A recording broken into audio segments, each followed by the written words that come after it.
But let's go into really quick. Let's go. Well, you know what? Really quick. Some of the. Let's talk about some of the movies that came out recently, and we're going to bring in a really great expert. He's an angry critic, we like to call him, because he gets real dirty. He doesn't play for the cheap seats. He gets right to the dirt. He gets right to the gritty. He tells the truth. Let's bring in our resident film critic, Ray. Hey, hey everyone. Ray.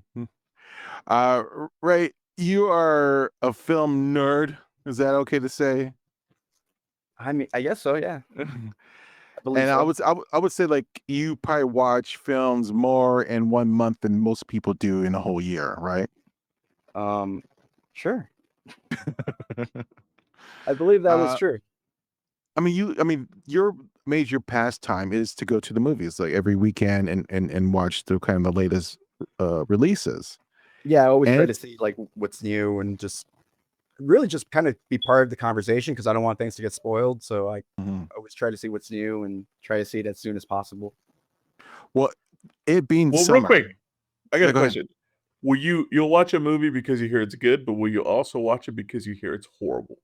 I'll usually prefer to watch it if I hear it's horrible. Okay, just making sure you're our kind of people. Because there's got to be a reason, right? If it's that bad, it's Oh got to yeah. be so bad that it's good.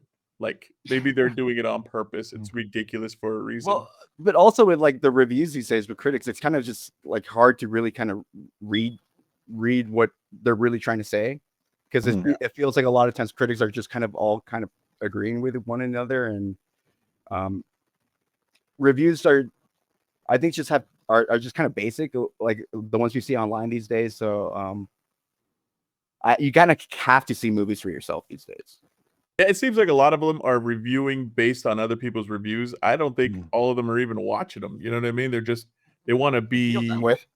yeah, they want to be part of the topic, so they're going off other people's reviews. And if like you held them underwater, they'd be like, "Nah, I never really saw it," and that would totally blow for what they're doing. Yeah, definitely. Well, this being the summer, I mean, big movie releases are released in the summer. Superman's a big film that came out just recently. You want to go into that? You want to talk about Superman a little bit?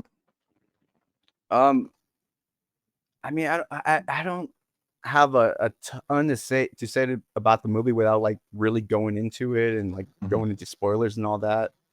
Um, what I will say is that I think it's a pretty bold movie coming from James Gunn, a very bold way to start a universe because it's so ambitious for like not just for like starting a universe, but just for like just for a movie. Like there's Mhm. so much going on in this film that to me, like I could only compare it to something like Avengers Endgame or Avengers Infinity War. And that's crazy that you're comparing like the first movie in this new universe to something like which is very much like the end of another universe. Mhm. And but that's just how many ideas and how much concepts are in this film. And in many ways it feels like the season 2 premiere of an ongoing series. But did Yeah, but that kill it, or did it kill like the whole vibe, or did it actually work? I think it overall does work, but it took me a while to get into it. Like I didn't really start to really get invested in the film until I think like an hour into it, and it's like 2 hours. So, Damn. but I think on second viewing, I'm gonna enjoy it more. But I just don't think I could ever really like this movie the way I like the original, like Christopher Reeves Superman movie. And I'm not like a crazy Man of Steel fan, but I think I would still kind of prefer something like Man of Steel to this because Man of Steel still feels Mhm. like a solo standalone movie. It doesn't feel like something that you need to see like 3 seasons of something. And even Mhm. though this is the first movie in this new universe, it still does feel like you needed to see like a whole lot of stuff. Like it's so dense, and it Mhm. just doesn't really feel like a movie in that way. So But does it feel like a setup movie? You know, not where they're leaving necessarily so either. much on the table. Okay. Not necessarily either. I think it feels complete. It's just it feels like maybe there's like 3 stories, Mhm. and it feels also like some of the stories like you're just kind of thrown right in the middle of them, and you don't necessarily see like some of the events that came prior. like just skipping the origin and all that, just like events going on with the storylines in the film. So in that regard, like, you know, it is an ambitious movie, and I think it definitely works like for today, you know, with the comic book audience that has seen like all the Marvel movies. But I don't think people would have accepted this movie in the 90s. Interesting.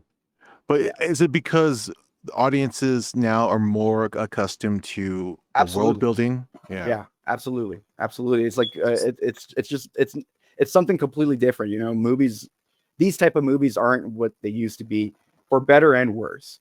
You know, And even if it's so dense, you don't have to like hold the audience's hand all the way through. I mean, you probably most likely get it anyway, even yeah, if you don't know. Yeah. you'll get it, but it's kind of jarring. Yeah. So it Yeah. goes directly into this world already fully developed, and it Yeah, well, doesn't there's a little necessarily. bit of a opening, kind of like Star Wars crawl that says like, you know, metahumans or whatever have been here for I think 3,000 years or something like that, or I don't remember how long, and it just kind of goes on, and then the movie just begins like in the middle of a battle, basically. Well, I mean, it is getting a lot of good reviews. You seem to enjoy it enough. Yeah, but I mean, if I'm being honest, like I like Thunderbolts a lot more, and I know you and Rich were kind of mixed on that movie, and I kind of like Captain America 4, like about the same, and everyone hates that movie, but to me they were kind of about the same. But I gotta chime in real quick. Yeah. I don't agree with the captain, but I did enjoy Thunderbolts. It was so much better than I thought it was gonna be. it was Interesting. I fun. like, yeah, but it's like my thing where I don't want a whole bunch of shit. I just give me 4 dudes and a little mission. I don't Yeah. gotta save the world. I don't have, you know what I mean? It's like that shit's over. It's saturated. It's done and done and done. And the characters were cool. They were realistic. How realistic could a superhero be? But you know what I mean? It was more Yeah. realistic. They had more build. They were more people than superhero. That's what I like. Well, David Harbour is one of my favorite actors, and so whenever he's on screen, I love it. I wasn't just. I mean, I think maybe I'm just kind of over the Marvel thing, and so I wasn't bowled over by the movie. I haven't seen Captain America, but and you know, I haven't seen Iron. What's it? Iron Heart. I mean, I'm Yeah, like, I'm really I kind of skipped the done show. with the whole, the whole stuff. So, Thunderbolts, because I heard good things about it. That's the reason why I checked it out. But so far, I mean, what's your feelings about Fantastic Four? Is that something that's on your radar? Is that something you're anticipating? I have my tickets to see it on opening night, but I'm expecting it to be a similar experience to Superman, Mm. because I think it's also gonna be maybe not like maybe feel like you're just like thrown in the middle of a movie, but I do think it's gonna probably feel like it's like 2 movies squeezed into one, because Yeah. we already know that there's gonna be like this time jump, and in the trailers we're starting to see like the Thing with a beard, and it's like, whoa, what happens in this movie? Is it? So yeah. What's your feelings of the state of comic book movies right now? It's not great, but I think that's just how it's going to be when you've had, you know, this many years of like consistent comic book movies. I mean, we need a bit more movies that aren't, we I guess Marvel and DC can still do these movies, but we need more like movies like the Batman and Joker and stuff that kind of do something out of the box. And also we even though it's not going to, you know, break the box office, we need more movies like the Toxic Avenger reboot coming out. Yeah, that'd be interesting to see. I mean, if that Or if catches the with Spawn movie audiences. ever happens, right? If the Spawn Oh, movie ever gets off the ground, we need more stuff like that, and we need it to feel less familiar. mhm. You know, Speaking of the summer, give us your opinions on what was the like kind of the best movie so far of the summer. well, I loved F1, and I gotta say, like when the teaser first came out for that movie, they released like I think a quick like I think 30-second or 1 minute teaser. Yeah, Got me super excited for the movie. Then they released like the full length trailer, which got me a little less excited because it felt like it was gonna be like a very tropey movie. And it is a very tropey movie, but that said, I think they still kind of handled it in a way where it still felt fresh. And I mean, we've had a lot of like, you know, pretty good racing movies over the past, I think, decade. one that comes to mind is Rush, the Chris Hemsworth movie. That was great. And I think F1 was like better. I would actually say F1 is kind of right behind Brad Pitt's last sports movie, Moneyball, which was a home run. That movie was excellent. Wait, real quick on that F1. Go ahead. If you actually liked F1 a lot, I don't know if you're into or if you've seen it documentaries. Senna. Which one? No, I haven't seen it. Oh, it's beautiful. All people in the world that turned me on to that was What oh year? God, like 93, I think, or something. But it's a real life story of the guy that got all the extra safety measures put in. Mhm. He came right out of like a stock car, straight into or go-karts. I didn't know go-karts was such a big thing, dude. But they race go-karts, big money, all the way till they're 18, then they jump in Formula One cars. But what's the guy's name that used to be with Dr. Drew? Adam Carolla. Adam Carolla, yes. He had talked He about did- it, and I watched it. And I think So he if also you're- produced a documentary as well, a racing About it? documentary. Yeah, Probably but a different one. but it- Yeah. Yeah, if it's Formula One, you got to watch that. It is such a good. I mean, at the end of it, you're gonna be like, "Holy shit! I didn't know." You just thought it was like a bunch of rich people that raced. This was great. It was a great. But F1 did look really good, man. I mean, I didn't think much of it until I started seeing more and more of it everywhere, and it looks entertaining. Well, I mean, to I think me, it should be on digital by now, right? so it should be coming out pretty soon. But What to is me, it? like, 2 weeks in the theater. yeah. But to me, it seems like F1 might be the winner, the big winner of the summer, even though you got big movies like Jurassic Park or Fantastic Four coming up and Superman. F1 might be secretly the one that everyone agrees on. Well, F1, who knows? Maybe it might get like an Oscar nomination or something. Yeah, And, yeah. and if it does, then it ends up being the real big winner of the year. Yeah. Well, give us your list of like the best movies so far of 2025. Raymond. Megan 2. I haven't seen Megan 2, but I actually really want to see it. Okay, Megan 1. Your brother I did not like it. Mike thought it was cool or whatever. Hated it. Megan 2 was awesome. I saw it Oh. yesterday. I wanted to hate it. Nothing like the first one. It's a lot of tropes. It's a lot of throwbacks to shitty storylines, but it's like I mean, it knows it's shitty, but Right. it's so good. Yeah. I think if you watch, I mean, I haven't seen Megan 2.0 whatever yet. It just came out on VOD, but and from the trailer, I could surmise that it's kind of doing a Terminator 2 type of spoof thing. Yeah, and I had no idea that that's what it was going to be like. I thought it was her again trying to raise havoc, but if very you see the original Megan, this is why I liked it so much. It is very comedic. It's very dark. Now, people seem to shit on this 2.0, and I think because they didn't think that the first one was all that funny. I thought the first one was hilarious. The fact that this is really kind of leaning into the comedy, it gets me excited. So I'm gonna watch it. Give us your list of the best films so far of 2025. My top 5. Well, I think it's definitely going to be a lot different than most top 5s. Yes. In fact, some of these movies might be in the bottom of people's lists. But starting off with my number 5 is actually a documentary. Based on two of my comedy heroes that I loved since I was a small child, and that was the Cheech and Chong's last movie. I just really ended up loving this documentary because it ended up being very informative for me. There were certain things I didn't know about their history and their background, and this explored it in a very entertaining way. I don't know if you're familiar with the documentary I'm about to bring up, but there was a TV series documentary, I think like maybe 5 to 10 years ago. It was created by Mike Judge. And for me, that Mike Judge documentary. I don't remember the name of it again, but that was like one of the most entertaining kind of documentaries about like the entertainment business that I had ever seen. It was so much fun. And then to see something like that, take that similar approach, but to some of my comedy heroes, two guys, I've loved, before I even knew what marijuana was. But that's their whole gimmick, And I was just completely satisfied with the documentary and ended up cracking my top 5. I don't expect it to be, in my top 10 by the end of the year, but so far it's definitely one of the more satisfying movies I've seen. So that's my Your number 5. brothers, man. Does it go into like kind of the history of the duel, the comedy duel, the cheat Yeah, and John? Okay, so it goes into yeah, the whole and history their too. childhoods and Oh wow, all that. really? Yeah. It's definitely. You think this is their last thing they're ever going to do together, or is it over for them? I mean, they're pretty old. Hmm. So I wouldn't be surprised if they maybe do like a final tour at some point and make a Hmm. big deal out of it. But I think so. Movie wise, I think this is probably it. I mean, they made an animated film like I think 15 or 20 years ago.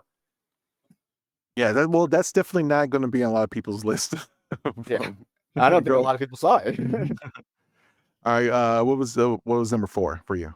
Number 4 was F1. We Okay, just talked about. we So just talked about. yeah. Number 3 was a movie that I just watched today, and it's a movie that's probably going to be the most divisive film of the year from one of my favorite filmmakers working today. It's the new Ari Aster film, Eddington. Mm. Eddington, for people that aren't familiar, is basically the Ari Aster's new film takes place during the pandemics during 2020, and it's really kind of a movie that depicts the divide that's currently happening in America and how it all started in a Mhm, very kind of darkly satirical way. mhm, Um, how to really talk about this movie? Well, what I'll say is, based off some of the reviews I saw, before watching the movie, it's not at all what I expected.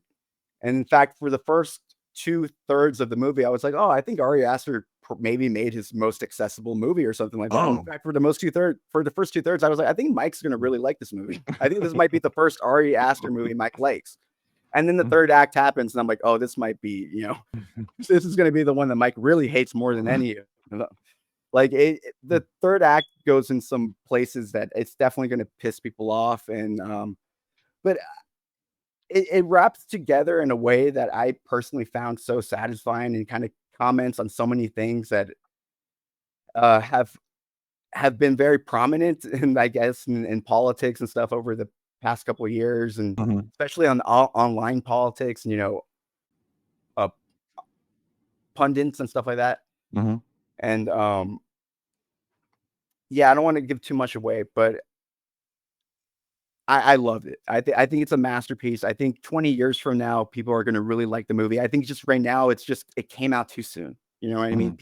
People don't wanna see this type of movie right now, especially People since don't it want feels to, like all this stuff is currently happening, and they're taking such a dark comedic approach to it. It's like, "Come on, man, this is not the time."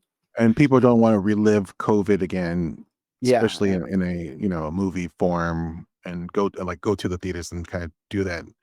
I mean, this is what Ari Aster is. and He's also, kind of a it's also it's provocateur. also it's also super dark, so even I think 20 Mhm. years from now, it might still be, like, a kinda tough movie to watch, but it's extra tough right now. Is it a extra long movie? Because like his last It's couple of 2 and a films are just too long for me. it's 2.5 hours, but I thought it kinda Oh my just went god, by. no, no, no. Like, Superman No. is 2 hours, I thought this felt way shorter. I love Pedro Pascal and I love Joaquin Phoenix. They're the kind of two main stars in the I'm film. surprised Pedro Pascal took this role. Yeah, I mean, Joaquin Phoenix, though, I mean, like always, he's incredible in the film. Everyone in the film is pretty great. Have some questions about the Austin Butler character and who exactly he might have been based off. Because when I saw the trailers, I was like, "Oh, he's like Alex Jones or kind of Ben Shapiro, like an amalgamation of Oh, all he's a this people." preacher of some kind, right? Isn't he a preacher? Um, not exactly. I mean, he's kind of more of a cult Hmm. guy, but I don't want to give too much away about what his character really like, what his deal is and his Hmm. backstory, because I think it kind of builds up to that. Yeah, it's definitely going to be the most divisive movie of the year. That's third Yeah, spot. my three. Spot. What's your second one? My number two film of the year is another A24 film. It's I forget the director's name, but it's the new film from the directors of Talk to Me, Mm, Bring Her Back. mhm, Bring Her Back. Well, Talk to Me. Talk to Me. The last film they made is one of my favorite horror films of the past decade. I love that film. I think the script for that film was just so perfect. I think you could kind of give that script to you could hand that script to even like somebody like a studio like Blumhouse, and I think they would turn it into like a great kind of like, it won't be as good as the version we got, but they could turn it into still a great movie. That's how good that script was, and the directors just really turned it into a classic. This new film, like, I know it's a bit more divisive, but I think it's really just because it's not as accessible. It's a much more ambitious movie. It feels more like an Ari Aster type of movie. So I liked it. I kind of liked it a bit more than Talk to Me, but I understand why this one isn't working as well for some people. A lot of it deals with like child abuse and all that. So that stuff's always going to be hard to stomach. I thought it was good. The only thing was it was billed Mhm. as something different. I thought it was billed as a scary fucking turn on all the lights, hold on to your ass, you're gonna jump scares and all that stuff. It was more psychological, it was more story progressing. It wasn't horrible, but I was misled, but it was still okay. But I get what you're It saying. The fucked up quite a story, bit. yeah, but I don't. It's just even the cover. Like I thought that was like a demonic. Like I know what you're saying, and especially from the beginning. I thought the beginning was like when they show that almost like found footage. I'm like, oh shit, this is gonna be crazy. And then it actually had a story, and I'm like, what the hell? And then like, what'd you throw the story in? But it was pretty cool. Pretty cool. We're both big fan. We're all three of us are big fans of Talk to Me. I mean, Oh yeah. we all agree that that is like kind of like the great modern horror films. And these guys, they're brothers. Like, They turned Phil- down Street Fighter to make this movie. is that right? Yeah. And it's interesting because they are making a brand of a style there, and you wouldn't think that they got their start in YouTube. You know, there's some YouTube creators, and they're if you look up their YouTube channel, it's mostly kind of like pranks slash bits, sketches. You know, they not it's Yeah. not you don't necessarily get that horror aspect to them. So the fact that they're kind of emerging as these really great horror voices, it's interesting, and also that it's very rare for anyone who's got their start on YouTube to become like legit filmmakers. Yeah, if you see it's crazy because it's kind of like the antagonist or the quote unquote bad person in the movie. Mhm. It's not like she's bad for no reason, man. It's like when you look into her backstory, you get it. You know, it's one of those things where you're almost a little empathetic for Yeah. like the main villain, I guess. It's I weird. wasn't necessarily sympathetic, but I felt that what they kind of did with her with that character, I felt like it was kind of like pulled from the headlines in many ways, but they kind of took it like in a Mm. really dark and demented way, because we have seen kind of stories about this kind of like in the news, but not to this level. They took it to Yeah. yeah. And then you gotta realize she'd already done it and she's kind of doing it again. So that's kind of like fuck me. Were you kind of expecting, Angel? Were you kind of expecting like a Pet Cemetery type of thing, where it's more kind of be the black magic ritual kind of horror, and this Dude, was much more? yeah, just from the trailer, I literally thought they were like getting souls or people to get Mhm. eaten by this little crazy deranged thing. And it's like There is it's some of that. yeah, it's oh dude, it's weird. It's kind of like it's there's a movie called uh Let Her Feed or something. It's with the girl from Twilight, the one that plays Alice. Like it seemed like they would be right along the same lines, and they kind of are, except one they overdevelop the main like lady, and the other Oh one they yeah, yeah. kind of leave her alone. But I I just it's it's I don't know. It's easy to follow, but it kind of seems like all of a sudden it's like we're following a story, and it's like okay, so now I'm supposed to believe this, and now I'm supposed to believe this. But it wasn't that bad. It was kind of like okay, like pull me an inch, and then I'll follow you, and then another inch. They didn't go like 10 feet, and you're like fuck that. They slowly Mm. drag you out, and then all of a sudden I'm like okay, now I'm believing it because I believed the little steps, and then now I'm all the way over here, and I might as well go with it. Yeah, but I thought it was pretty cool. It was different than I thought, but still good. Raymond, now let's get to your number Number one one. pick. My number one pick. Definitely not as divisive as my 2 and 3, but it's, I think, a pretty basic movie, pretty straightforward, but very effective in my opinion. And that's the new war film Warfare also from A24. And Warfare, it's kind of like another one of these kind of war movies similar to like The Hurt Locker, where these war movies that kind of feel like they kind of put you there in the scenario. I feel like since The Hurt Locker came out, like most war movies are kind of like done in the way where they kind of just put you there with the characters. Mm-hmm. And I feel like of all the ones that kind of like take this approach, this might have done it the best. And I really like that you're kind of just with the characters. Like it's all taking place in one mission. It's all in one day. So it really kind of adds to this feeling that you're just really with the characters. And I thought it was one of the most effective war films I've seen and probably the past decade or decade and a half. So while it was a very simple movie and I think a quick like 90 minutes, if I remember correctly, I think it's the most effective movie of the year.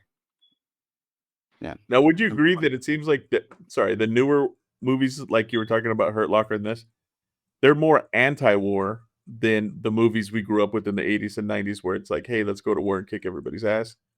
These ones are kind of like, you know what I mean? The shitty definitely is, yeah. whole part. Yeah. I think this one definitely is, yeah. And I think you could say that's about a lot of war films that we've gone over the past decade and a half. Dude, and I love that guy, the guy that was on Reservation Dogs, DeFaro Wunate or whatever. Oh, Raymond, so good. Raymond met him in real life. Oh, nice. Yeah, that was weird. Cool. What was it? That was in a concert, right? Yeah, he was just we were both at the concert and was it Wu-Tang concert? Yeah, it was Jizza from Wu-Tang. It was near you. It was in Garden Grove. Mm-hmm. And, damn. Yeah, and he was there with his girlfriend. I mean, I would have talked to him longer, but it's just, I mean, music was playing, so it's so loud. You're like, you want to go somewhere and talk? He's a cool guy, though. Yeah, he's an upcoming actor. He's great in Reservation Dogs, and he's the main star really in this movie, right? Yeah. Yeah, I like the like you say, it's like a slice of life kind of war movie. It's not the beginning and the end of the fucking war. It's like 3 shitty hours in this war, and it's like it's true story. At the end, they have all like the people that are in it. But I mean, you know what I mean? There's not a winner and a loser. It's just it's fucking war as hell. I would compare it to, just from judging by the trailer, I would compare it to Black Hawk Down, right? Something like that. Yeah. But if you just cut like the part with the helicopter, you know what I mean? Like if they made a whole movie about just getting to the helicopter and fighting the guys up, because it's not a big expansive movie. It's in really a house. Tiny. It's really tiny. Oh yeah. Oh, they're just like in a room the whole time. Oh wow. Okay. Oh. And it's shitty, dude. It shows you the shitty part. Like you just walk up and say, "Hey, that house looks good." You go in. You make the people that own the house go sit in a fucking room, and you just take over the house. You know, that's a horrible concept. You're just having breakfast, and the army comes in and kicks you out, and you gotta hide. And then they get your house fucking blown up and shot up, and it's great. It's a good flick. It's real good. All right, that was Raymond's list of the top 5 films so far of 2025. A lot of good picks there that I still have to watch.